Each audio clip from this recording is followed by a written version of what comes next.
I used to watch anime pretty avidly after elementary school, but that changed in high school due to a relationship I had. Thankfully that relationship came to an end, but I didn't pick anime back up again.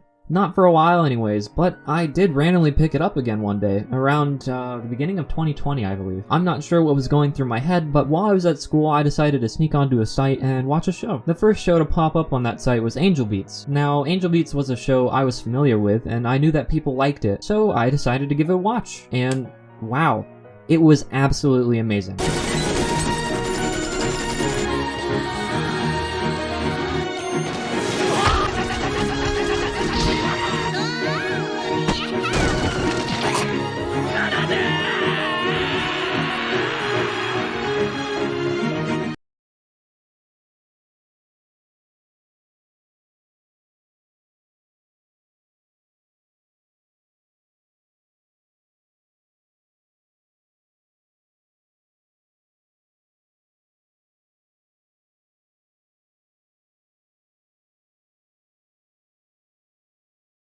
The show almost immediately, and the ending had me bawling my eyes out. And ever since then, I've been on an anime watching spree. However, after I finished Angel Beats, I started to think about it a little bit more, and I did feel that there were some loose ends that didn't really come together too neatly. So I decided to do some research because it was bugging me so much, and I've come to some conclusions that I'd like to share today. Now, I do want to say that there are of course going to be spoilers here. I mean, I am talking about the ending of the show. So do yourself a favor and go watch it if you haven't already. It's only 13 episodes, and it's really good. Don't worry, I'll still be here when you're done. I'm not going to disappear. With that being said, let's talk about it. We're not going to do a deep dive into the characters, their motivations, or anything like that in this video.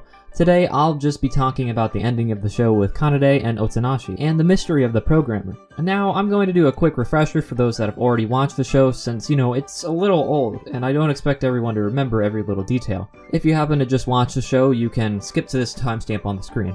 Now then, Angel Beats takes place in a plane of existence that young souls who had unfulfilled desires go to when they die. Otonashi Yuzuru appears one day with amnesia, and joins the afterlife battlefront after Yuripe Nakamura talks him into it. It originally started off as a comedy, and then it has some minor tone shifting in episode 4 when the singer of Girls Dead Monster, Iwasawa, disappears. Which, Girls Dead Monster is actually a really great band, you should go listen to their stuff if you haven't already. Anyways, after episode 4 there's a very gradual shift of the show into a drama, with everyone in the cast disappearing themselves and moving on in the final episodes of the show, likely to be reincarnated. Throughout, we learn that Otonashi signed up to be an organ donor before his death, and in the last episode, Kanade Tachibana, also known as Angel or Tenchi, tells Otonashi that she was the one that received his heart. It's a really heartwarming twist, and it leads to an absolute tearjerker when Kanade disappears in his arms, because you want nothing but these two's happiness. However, a lot of people started raising their eyebrows after thinking about the ending some. Tachibana was already in the world before Otonashi had arrived, which means she died before him, so how did she get his heart? To me, this answer came pretty obviously. But to others, there's some minor confusion about this. Firstly, we really don't know how time works in this world. It's mentioned in one of the episodes that Yuripe would be a grandmother if she were still alive, so we can't tell exactly how long Kanade was here for. Next, there's a Japanese myth that says memories are stored in the heart, so my thought process is Otonashi did die with no regrets, but since part of his body was donated, like his heart, he never truly got to pass on, and his soul was left in limbo because he had no memories. With no memories, how can someone remember having a fulfilled life? Kanade showed up in the world after dying, and she at some point pulls Otonashi into the world because her one regret is not thanking the person that gave her her heart, which kept her alive for a little bit longer. This is why Otonashi shows up after she's been there, because her desire is to thank him. The heart memories myth is why Otonashi remembered everything when he slept on Kanade, and why Kanade knew it was him that was her donor. To people in Japan, this probably made perfect sense. So Kanade passed on, which lets her reincarnate. Otonashi's one regret then becomes losing her, which makes him stay in the afterlife a little bit longer, but he does eventually come to terms with it, and as we see in the ending,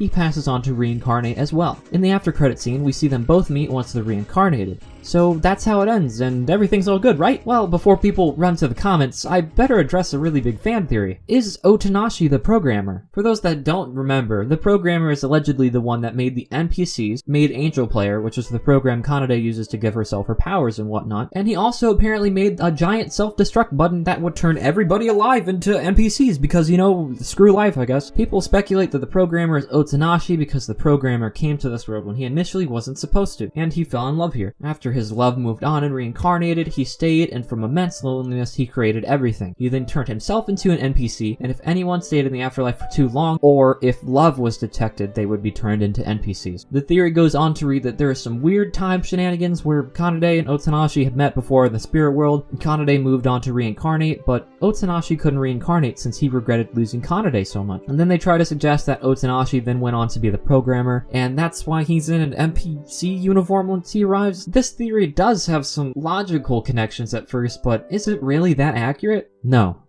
not really.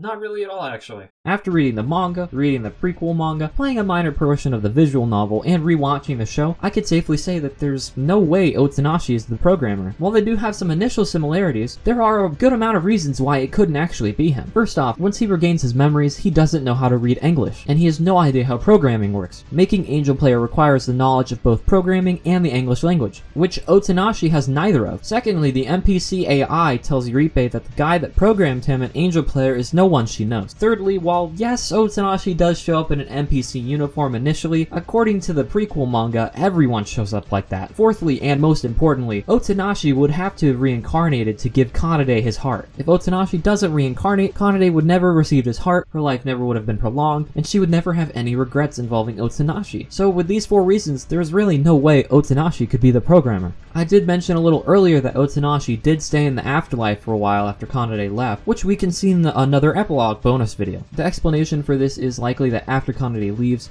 he stays to help others move on for a little bit and shows them their purpose for coming here, while he still does regret losing Kanade.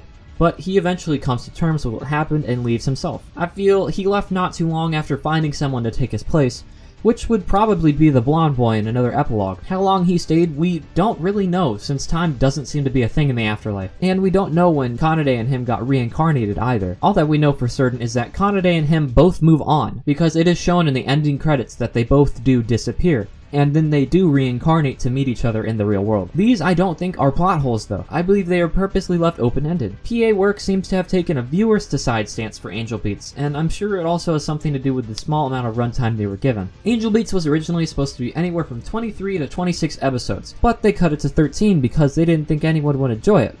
Yeah, no one would like it in my ass, and this show has gone down as one of the most popular anime ever, and we could have gone... it's a shame we didn't get the full runtime.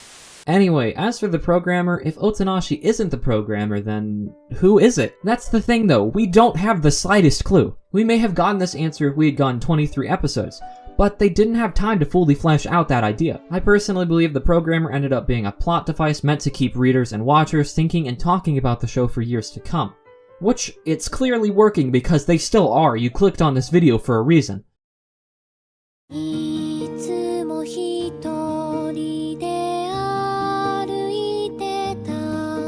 Well, that's all I have for you guys today. I scavenged every nook and cranny of the internet to bring you as much information as I could, and I hope it was able to answer some questions you may have had about the show. I would like to especially thank Angel Beats for changing my life. Without it, I wouldn't have gotten back into anime and be here making this video right now. So, thank you to everyone in the Afterlife Battlefront and to PA Works for making this amazing show.